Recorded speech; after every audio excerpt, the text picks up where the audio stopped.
ጤና ይስጥልኝ ውድ የቻናሌ ቤተሰቦች፣ አበይት የሆኑ ዓለም አቀፍ የዜና መረጃዎችን ይዤላችሁ ቀርብ ያለው አብራችሁን ቆዩ።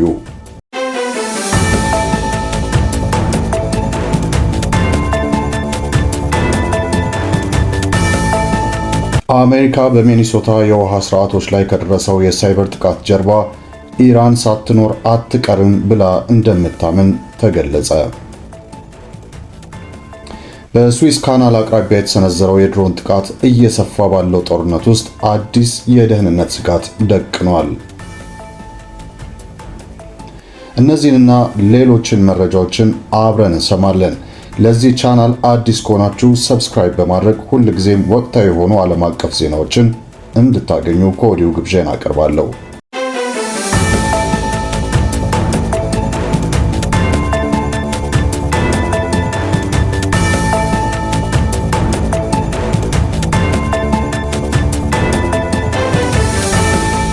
አሜሪካ በሚኒሶታ የውሃ ስርዓቶች ላይ ከደረሰው የሳይበር ጥቃት ጀርባ ኢራን ሳትኖር አትቀርም ብላ እንደምታምን ተገለጸ። ምርመራ አድራጊዎች ግምገማው ገና የመጀመሪያ ደረጃ መሆኑን ገልጸው ማስጠንቀቂያ ሰጥተዋል። የትኛውም የውሃ አቅርቦት ለመጠጥ አደገኛ ስለመሆኑ የሚያሳይ ምንም አይነት ማረጋገጫ ግን እስካሁን አልተገኘም። የአሜሪካና የክልሉ ባለስልጣናት እንዲሁም ጉዳዩን የሚያውቁ ሰዎች እንደገለጹት መርማሪዎች በዚህ ሳምንት በደርዘኖች በሚቆጠሩ በሚኒሶታ የማዘጋጃ ቤት የውሃ ስርዓቶች ላይ የተፈጸመው የሳይበር ጥቃት በኢራን ሃከሮች ሳይፈጸም አልቀረም ብለው እንደሚያምኑ ተገልጿል። ይህም አሜሪካ ከኢራን ጋር በገባችበት ጦርነት ውስጥ ስስ በሆነ ወቅት ላይ የመጣ አደገኛ የትንኮሳ ድርጊት ነውም ተብሏል። ባለስልጣናቱ ጥቃቱን ያደረሰው ማን እንደሆነ በቁርጥ አለመወሰናቸውና ባለስልጣናት ተጨማሪ ቴክኒካዊ መረጃዎችን ሲሰበስቡ የመጀመሪያ ደረጃ ግምገማው ሊቀየር እንደሚችልም ማስጠንቀቂያ ሰጥተዋል። በተጨማሪም ሃከሮቹ በሁለቱ ሀገራት መካከል ያለውን ውጥረት ለማባባስ ሲሉ በኢራን የሚደገፉ ለመምሰል እየሞከሩ ሊሆን እንደሚችልም አስጠንቅቀዋል። ነገር ግን የቀድሞ የደህንነት ባለስልጣናት እንዲህ ያለ ሁኔታ የመከሰት እድሉ አነስተኛ ነው ብለዋል። የአካባቢው ባለስልጣናት በትንሹ በአንዲት ከተማ የሚገኘው ውሃ ጉድጓድና የማጣሪያ ጣቢያ ባሳለፍነው ሰኞ ለጊዜው ከስራ ውጭ ሆኖ እንደነበረ የገለጹ ሲሆን በክልሉ የሚገኙ ሌሎች ከተሞች ደግሞ በአውቶማቲክ አሰራራቸው ላይ የተደረገውን የጥቃት ሙከራ ለመቋቋም በሰው ኃይል የሚሰሩ አማራጭ አሰራሮችን ለመጠቀም ተገደዋል። የትኛውም የውሃ አቅርቦት ለመጠጥ አደገኛ ስለመሆኑ የሚያሳይ ምንም አይነት ሌላ ማረጋገጫም አልተገኘም። የጥቃቱ ተጽዕኖ አነስተኛ ቢሆንም ቅጣቱ ከቴህራን ጋር የተያያዘ መሆኑ ከተረጋገጠ በአሜሪካና በኢራን መካከል በመካከለኛው ምስራቅ ቀጥታ ውጊያ በተመለሰበት በዚህ ጊዜ የመጣ ይሆናል ማለት ነው። ስለ ጥሰቱ መረጃ የተሰጣቸው 3 የክልል ባለስልጣናት እንደገለጹት ጥቅም ላይ የዋለው የጥቃት ዘዴና ምንም አይነት የካሳ ወይም የመቤዠት ገንዘብ አለመጠየቁ ተንታኞቹ ጥቃቱ በኢራን ሃከሮች የተፈጸመ ነው የሚል ጊዜያዊ ድምዳሜ ላይ እንዲደርሱ እንዳደረጋቸውም ገልጸዋል። እነዚሁ ባለስልጣናት ስለሚካሄደው የወንጀል ምርመራ ለመወያየት ሲሉ ስማቸውም እንዳይገለጽ ጠይቀዋል። የፌዴራል ምርመራ ቢሮ ወይም ኤፍቢአይ ቃል አቀባይ ማቲው ቮገል ኤፍቢአይ ስለ ክስተቱ ያውቃል፣ ጉዳዩን ለመፍታትም ከተጎጂዎች ጋር ግንኙነት አድርጓል ብለዋል።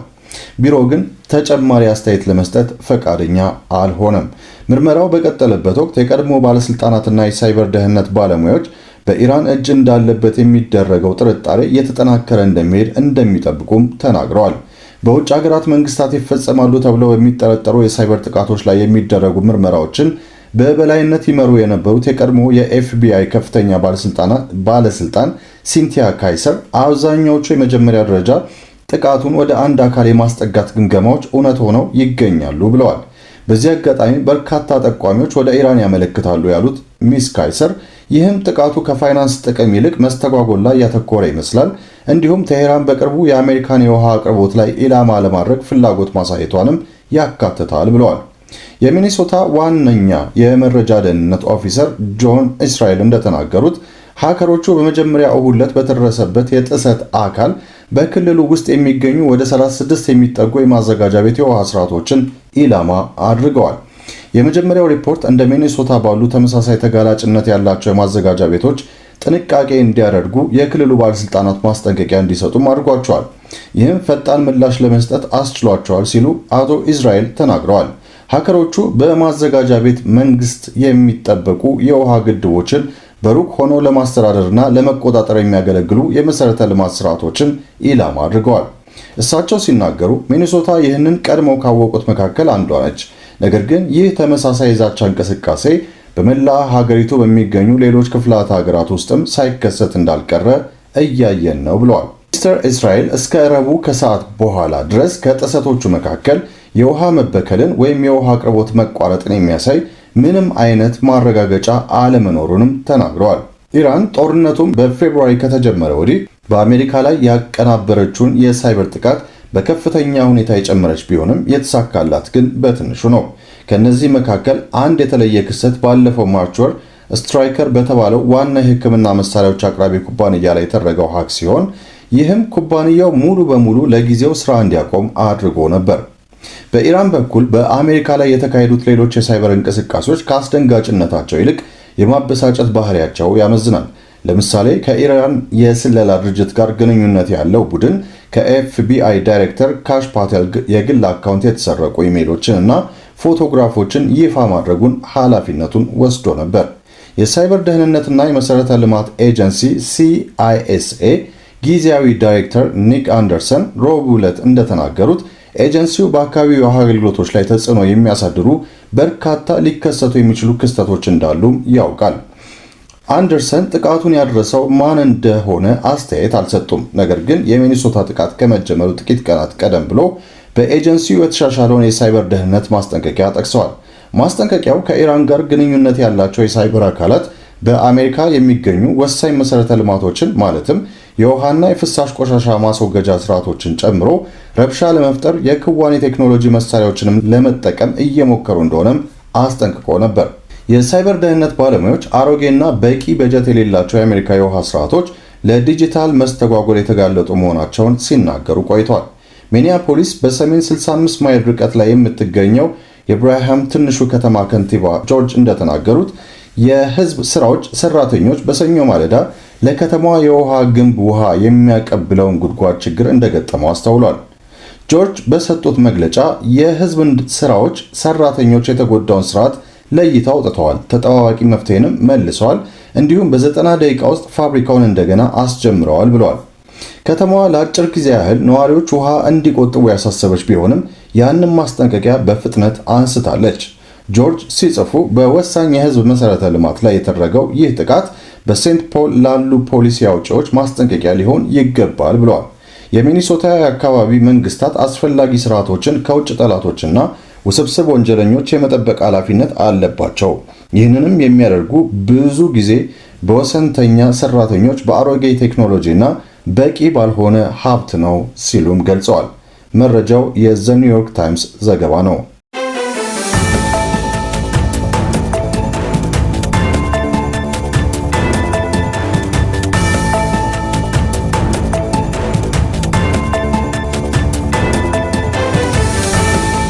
በስዊስ ካናል አቅራቢያ የተሰነዘረው የድሮን ጥቃት እየሰፋ ባለው ጦርነት ውስጥ አዲስ የደህንነት ስጋት መደቀኑ ተገለጸ። በግብፅ የሜዲትራኒያን ወደብ በሆነችው ዳሚየታ በሚገኙ የጋዝ መርከቦች ላይ የተሰነዘረው የድሮን ጥቃት በአሜሪካና ኢራን ጦርነት ውስጥ አዲስ የውጊያ መስመር ሊከፍት እንደሚችል ማመላከቻ ሆኗል ተብሏል። ይህም ለሳውዲ አረቢያ የነዳጅ ኤክስፖርት ከመጨረሻዎቹ የቀሩ መንገዶች አንዱ በሆነው በስዊስ ካናል በኩል የሚደረገውን የባህር ጉዞ ስጋት ላይ ጥሎታል። የግብፅ ካቢኔ እንደገለጸው ሐሙስ ዕለት የተደረገው የመጀመሪያ ደረጃ ምርመራ ረቡዕ ዕለት በዳሚየታ ወደብ በሚገኙ ሁለት መርከቦች ላይ የእሳት አደጋ ያስከተለው ማንነቱ ያልታወቀ ድሮን መሆኑን አረጋግጧል። ወደቧ በሜዲትራኒያን እና በሬድ ሲ ወይም ቀይ ባህር መካከል ባለው የስዊስ ካናል አቅራቢያ ትገኛለች። ካቢኔው እንዳለው እስካሁን ጥቃቱን ያደረሰው ማንኛውም ቡድን ኃላፊነት አልወሰደም። ለጉዳዩ ቅርብ የሆኑ የንግድ ምንጮች እንደገለጹት ድሮኑ በአሜሪካ ባለቤትነት ስር በሚገኘው ኤነርጎስ ዊንተር በተሰኘው የጋዝ ማከማቻ ታንከር ላይ በመምታቱ የተነሳው እሳት ወደ ሁለተኛው መርከብ ተሰራጭቷል። በሌሊቱ ክፍለ ጊዜ የአሜሪካ ጦር ኃይል ቴህራን ቀደም ሲል በስፍራው በሚገኙ የአሜሪካ ኃይሎች ላይ ተኩስ መክፈቷን ተከትሎ የኢራን እስላማዊ አብዮታዊ ዘበኛን የወታደራዊ እዝ ማዕከላትና የድሮን ተቋማት ላይ ጥቃት ማድረሱን አስታውቋል። የኢራን የመንግስት መገናኛ ብዙሃን ከዘቡ ቡድን ጠቅሰው እንደዘገቡት የአሜሪካ ጥቃት በቀሽም ደሴት 3 ሰላማውያንን ሲገድል 2 ህፃናትን አቁስሏል። እንዲሁም በዛንጃን ግዛት 3 የዘቡን አባላት ገድሏል። በመንግስት መገናኛ ብዙሃን የተጠቀሱት የሁስቴዘን ግዛት አስተዳዳሪ በደቡብ ምዕራብ አሽፋዝ ከተማ የሚገኙ ሁለት የተማሪዎች መኖሪያ ህንፃዎች በወረራው ጉዳት እንደደረሰባቸው ተናግረዋል። የኢስላማዊ አብዮታዊ ዘበኛ ኮርፕስ በበኩሉ በአሜሪካን F-35 የጦር ጄቶች ላይ ኢላማ በማድረግ በዮርዳኖስ የሚገኘውን አዝራቅ የተሰኘውን ወታደራዊ ካምፕ መምታቱን ገልጿል። የአሜሪካ ወታደራዊ ክፍል ግን ይህን አስተባብሎ ምንም አይነት የአሜሪካ አውሮፕላን አልወደመም ወይም አልተጎዳም ብሏል። የአሜሪካው ማዕከላዊ እዝ ወይም ሴንትኮም ሁሉም ሚሳይሎችና ድሮኖች ተከስክሰዋል ወይም ወደ ታለሙበት ቦታ ሳይደርሱ ከሽፈዋል ብሏል። በዮርዳኖስ የሚገኙ የአሜሪካ ካምፖች በቅርብ ጊዜ የኢራን ዋነኛ ዓላማዎች ሆነዋል። የዮርዳኖስ ታጣቂ ኃይሎች ሐሙስ ዕለት ማለዳ 5 የኢራን ሚሳይሎችን ማክሸፋቸውን ተናግረዋል። የኢራን ከፊል ኦፊሴላዊ ቴስኒም ዜና ወኪል እንደዘገበው ዘቡ በኩዌት በሚገኘው አሊ አልሳሌም አየር ኃይል ጣቢያ የሚገኙ የአሜሪካ ሀብቶችን መጥቷል። በሰሜናዊ ኩዌት በቻይና ኩባንያ ባለቤትነት ስር በሚገኝ ህንፃ ላይ የኢራን ጥቃት ደርሶ የአንድ ሰራተኛ ህይወት ማለፉንና ከፍተኛ ጉዳት ማድረሱን የኩዌት የመከላከያ ሚኒስትር ገልጿል። ጦርነቱ የጀመረው የካቲት ወር ላይ ሲሆን አሜሪካና እስራኤል በኢራን ላይ የቦምብ ድብደባ ዘመቻ በከፈቱበት ወቅት ነበር። ፕሬዚደንት ዶናልድ ትራምፕ ይህ ዘመቻ በጥቂት ሳምንታት ብቻ እንደሚጠናቀቅ ተናግረው እንደነበር ይታወሳል። በሰኔ ወር የተደረገው ጊዜያዊ የተኩስ ማቆም ስምምነት ኢራን አሁን በእኔ ቁጥጥር ስር ነው ባለችው ወሳኝ የሆርሙዝ የባህር ወሽመጥ ዙሪያ በድጋሚ በተቀሰቀሰው ውጊያ ምክንያት ፈርሷል። በ5 ወራት የጦርነት ታሪክ ለመጀመሪያ ጊዜ ሳዑዲ አረቢያ ረቡዕ ዕለት ከአሜሪካ ኃይሎች ጎን በመሆን በምስራቅ ኢራቅ የሚገኙ ከኢራን ጋር የተሰለፉ ቡድኖችን ኢላማ ያደረገ ጥቃት በይፋ ከፍታለች። ይህም ከኢራቅ የተሰነዘረውን የድሮን ጥቃት በሳዑዲ ነዳጅ ማዕከላት ላይ ለመመለስ የተደረገ የአጸፋ ምላሽ ነው። በሳዑዲ አረቢያና በክልላዊ አጋሮች ግምገማ መሰረት ሌላው ከኢራን ጋር የተሰለፈው የየመን ሁቲ ቡድን ከኢራቅ ታጣቂዎች ጋር በመቀናጀት ከኢራቅ ግዛት በመነሳት በሳዑዲ አረቢያ ላይ ጥቃቱን ፈጽሟል። በኢራቅ እና በግብፅ የተፈጸሙት የቅርብ ጊዜ ጥቃቶች የሁቲ ታጣቂዎች ባለፈው ሳምንት በሳዑዲ አረቢያ ላይ የባህር ከበባ ማወጃቸውን ተከትሎ ተጨማሪ የመካከለኛው ምስራቅ አገራት ወደ ግጭቱ ሊስቡ ይችላሉ ተብሎም ይሰጋል። ይህም ለሳዑዲ ነዳጅ ወደ እስያ የሚሄድበትን አማራጭ የቀይ ባህር መንገድ ስጋት ላይም ጥሎታል። በሁቲዎች በኩል በመርከቦች ላይ የሚፈጸሙ ጥቃቶች የለንደን የባህር ኢንሹራንስ ገበያ በቀይ ባህር ውስጥ የሚገኘውን ከፍተኛ ስጋት ያለበት ቀጠና ወደ ሳዑዲ ወደቦች በሚያስጠጉ የባህር ዳርቻዎች እንዲያሰፋ አድርጎታል። ትራምፕ በአሜሪካ ኃይሎች ላይ ሚሳይል በመተኮሷ ኢራንን በጽኑ እንደሚመቷት ገልጸዋል። ነገር ግን ዋሽንግተን አሁንም ቢሆን የዓለም አቀፍ የኃይልና የፋይናንስ ገበያዎችን ያወከውን ግጭት ለማስቆም የሰላም ስምምነት በመፈለግ ላይ መሆኗንም ተናግረዋል። ኢራን ባሳለፍነው ረቡዕ ዕለት በሆርሙዝ የባህር ወሽመጥ በኩል ባልተፈቀደ መንገድ ለማለፍ የሞከሩ 3 የነዳጅ ጫኝ መርከቦችን መታሁኝ ብላለች። ነገር ግን በኳታር ኤነርጂ ቁጥጥር ስር ያለ የተፈጥሮ ጋዝ ጫኝ መርከብ በሌሊት ከምድር ወጥቶ አልፏል። ይህም ከሐምሌ 11 ወዲህ መርከቡ የባህር መስመሩን ለቆ ሲወጣ የተመዘገበ የመጀመሪያው አጋጣሚ ነው። የኢራን ፋርስ ዜና ወኪል ቴህራን መርከቧ እንድታልፍ ፈቃድ መስጠቷንም ዘግቧል። ኦማን በባህረ ሰላጤው ሀገራት የተደገፈና በሆርሙዝ የባህር ወሽመጥ አጠቃቀም ላይ ፈቃደኝነትን መሰረት ያደረገ ክፍያ መሰብሰብን የሚያካትት እቅድ ለኢራን ማቅረቧንም ምንጮች ለሮይተርስ ተናግረዋል። ቴህራን የኦማንን የውሳኔ ሐሳብ ረቡዕ ዕለት ውድቅ አድርጋለች። ነገር ግን የኢራን ከፊል ኦፊሴላዊ ILNA ዜና ወኪል የሀገሪቱን የውጭ ጉዳይ ሚኒስትር ቃል አቀባይ እስማኤል ባሂን ጠቅሶ እንደዘገበው ከኦማን ጋር በሆርሙዝ የባህር ወሽመጥ ዙሪያ የሚደረገው ንግግር ይቀጥላል። ጦርነቱ ኢራን ወታደራዊ ቦታዎችንና ስትራቴጂካዊ መሰረተ ልማቶችን የመጠበቅ አቅሟ ላይ ክፍተቶችን ካጋለጠ በኋላ ቴህራን በጥቂት ሳምንታት ውስጥ እስከ 400 የሚደርሱ በቻይና የተሰሩ ትከሻ ላይ ተሸክመው የሚተኮሱ የአየር መከላከያ ሚሳኤል ማስወንጨፊያዎችን የመጀመሪያ ጭነት ትቀበላለች ተብሎ ይጠበቃል ሲሉ ለስምምነቱ ቅርብ የሆኑት 3 ምንጮች ለሮይተርስ ተናግረዋል። የኢራን የውጭ ጉዳይ ሚኒስትር ወዲያውኑ ምላሽ አልሰጠም። የቻይና የውጭ ጉዳይ ሚኒስትር ግን ዘገባውን አስተባብሏል። ይህም መረጃ ያገኘነው ከሮይተርስ ነው።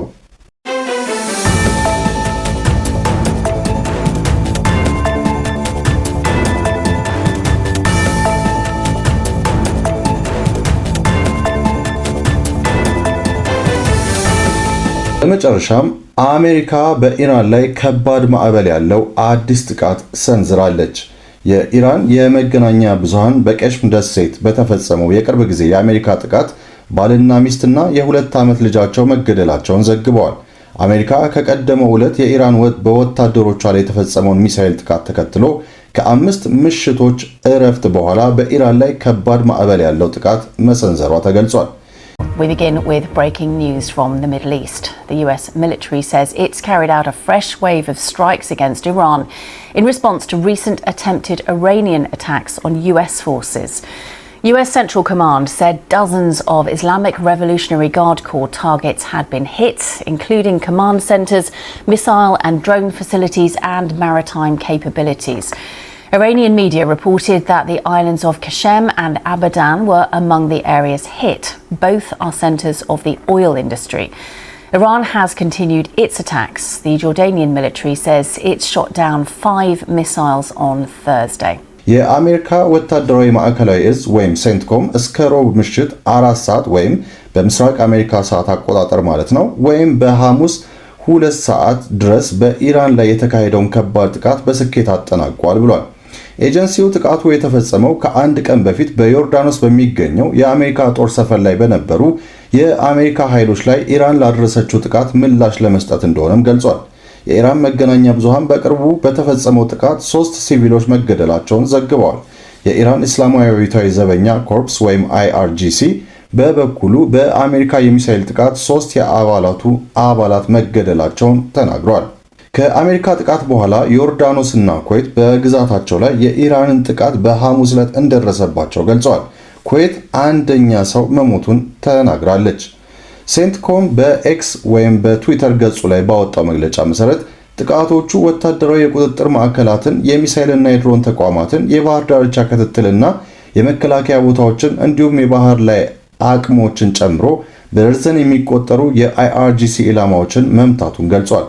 ጥቃቱ የተፈጸመው የአሜሪካው ፕሬዝዳንት ዶናልድ ትራምፕ ኢራንን በጣም ከባድ እንደመቷት ቃል ከገቡ ከጥቂት ሰዓታት በኋላ ነው። ከአሜሪካ ጥቃት የደረሰውን ጉዳት አስመልክቶ የኢራን መገናኛ ብዙሃን እንደዘገቡት ከሆነ ባልና ሚስትና የ2 ዓመት ልጃቸው በፋርስ ቪዥን ባህረ ሰላጤ ትልቋ በሆነችው በቀሽፍ ደሴት ውስጥ በሚገኙበት የመኖሪያ ህንፃ ሲመታ ተገድለዋል። በደቡብ ምዕራብ አህዋዝ እና አባዳን ከተሞችም የቦምብ ጥቃቶች እንደደረሱ ተዘግቧል።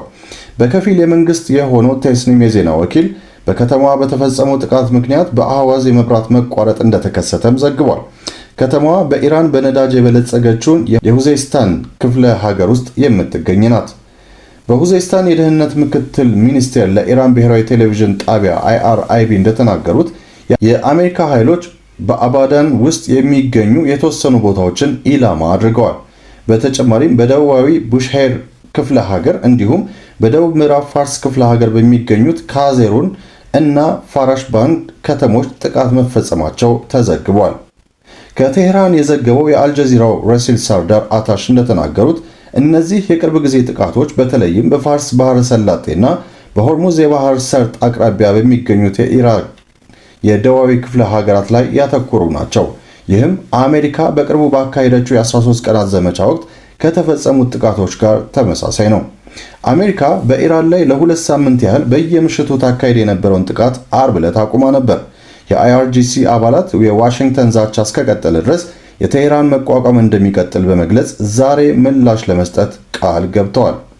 ኢራን በሐሙስ ዕለት ከአሜሪካ ጥቃት በኋላ በዮርዳኖስ የሚገኘውን የአሜሪካ አየር ኃይል ጣቢያና የቁጥጥር ዋና መምሪያን ኢላማ አድርጋለች። ኦማን ምንም አይነት ጉዳት እንዳልደረሰባትም ገልጻለች። ነገር ግን የዮርዳኖስ ጦር ኃይሎች በኢራን የተተኮሱ 5 ሚሳኤሎችን ማክሸፉን ተናግሯል። ሳውዲ አረቢያ ኢራን በዮርዳኖስ ላይ ለፈጸመችው ጥቃት የዓለም አቀፍ ሕግንና የመልካም ጉርብትናን መርሆችን የጣሰ ነው ስትል ማውገዟን የመንግስቱ የዜና ወኪል ዘግቧል። በተለየ ዜና ደግሞ የኩዌት መከላከያ ሚኒስትር ቃል አቀባይ በኤክስ ገጻቸው እንደተናገሩት የኢራን ጥቃት በሀገሪቱ ሰሜናዊ ክፍል በሚገኝ አንድ የቻይና ኩባንያ ህንፃ ላይ በመምታቱ አንድ ሰራተኛ ሲገደል ከፍተኛ ጉዳትም ደርሷል። ሜጀር ጀነራል ሳዑድ አብዱል አዚዝ አልታይብ ባለስልጣናቱ ክስተቱን ለመፍታት አስፈላጊ የሆኑ እርምጃዎችን መውሰድ መጀመራቸውንም ተናግረዋል። ውጥረቱ እየጨመረ ቢመጣም ፓኪስታን በቴህራንና በዋሽንግተን መካከል የሚደረጉ ንግግሮች አሁንም እየተካሄዱ መሆናቸውን በመግለጽ የዓለም አቀፉ ማህበረሰብ ለማረጋጋት ሞክራለች። የፓኪስታን የውጭ ጉዳይ ሚኒስትር ቃል አቀባይ ታሂር አድራቢ በኢስላማባድ ለጋዜጠኞች እንደተናገሩት በወገኖች መካከል በተለይም በሆርሙዝ የባህር ሰርጥና ውጥረቱን ለመቀነስ የሚደረጉ ድርድሮች ቀጥለዋል ብለዋል። የኢራን የውጭ ጉዳይ ሚኒስትር ቃል አቀባይ እስማኤል በቃይ በሐሙስ ዕለት ከኦማን ባለስልጣናት ጋር በሆርሙዝ የባህር ሰርጥ ላይ የሚደረገው ንግግር በቴህራን በበርካታ ዙሮች መቀጠሉን ተናግረዋል። በቃይ ለአይኤልኤንኤ የዜና ወኪል እንደተናገሩት ግልጽ የሆነው ነገር በአሁኑ ወቅት የሆርሙዝ የባህር ሰርጥ በአሜሪካ እርምጃዎችና አሜሪካ በዚህ የውሃ መንገድ ላይ በጫነችው አለመረጋጋት ምክንያት መዘጋቱ ነው ብለዋል። የዓለም አቀፍ የመርከብ ትራንስፖርት ጉዳት እየደረሰበት ያለው በአሜሪካ እርምጃዎች ብቻ ነው ብለዋል።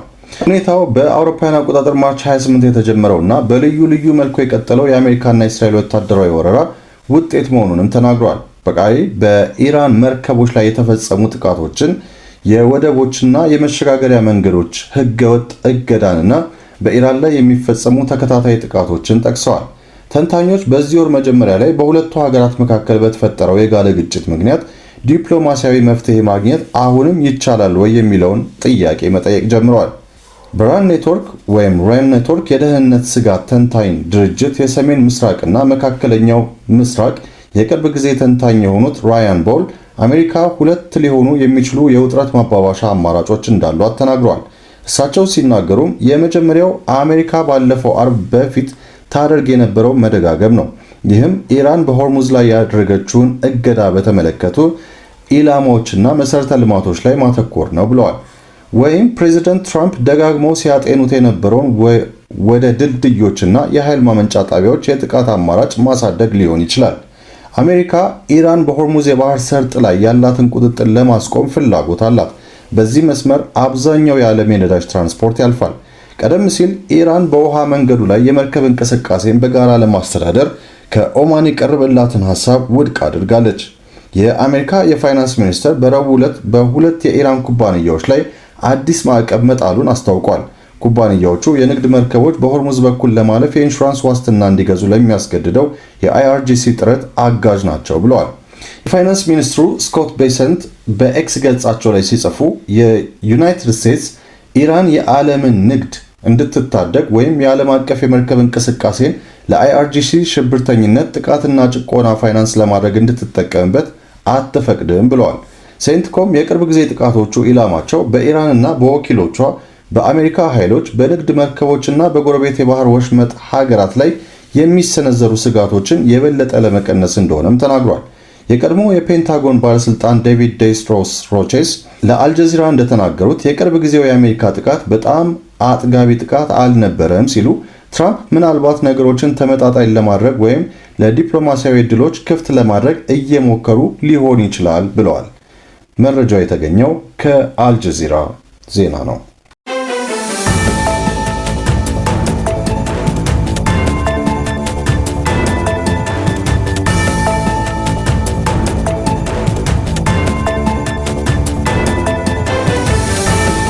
ለዛሬ ይዘንላችሁ የቀረብነው አበይት የሆኑ ዓለም አቀፍ ዜናዎች እነዚህን ይመስላሉ። በሚቀጥለው ተመልሰን እንገናኛለን።